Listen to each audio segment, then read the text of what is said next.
The complaint was regarding discharge of sewage into River Sal. So according to that, our board had taken decision to inspect it, and so we have come here and we have seen there is a large discharge into the River Sal. So accordingly, we'll put up the report and we'll see what board has to take. The higher authority will to our office. Yes, this is the first complaint to our office regarding this.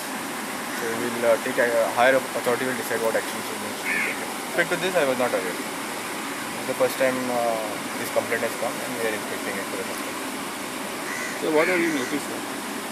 There is a large water, this flow is there going into River Sal from the chamber, sewerage chamber. What water is it? It will be sewage water obviously. If it's a sewage chamber, there is leakage also from other chambers also. That also we have taken into cognizance. So accordingly we will put up the report. So what action? Higher authority will decide, but it is obviously not in as per the norms. So board will decide what is to be what action. Water is turned grey, so we'll put up accordingly. We have been taking up this issue of pollution of River Sal, and more especially because the government agencies themselves are involved in mass pollution of this River Sal. On one end, cleaning work is going on by spending crores of rupees, and on the other end, the sources of pollution continue to remain the same. No action is being taken to tap and contain these sources of pollution.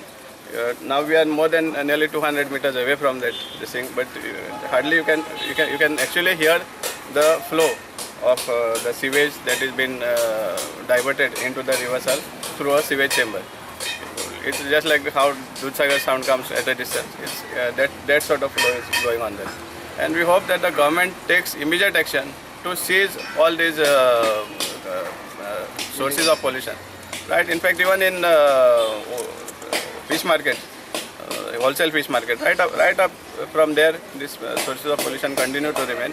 Government has to act on this, otherwise they should stop unnecessary incurring expenditure on the guise of cleaning up this river.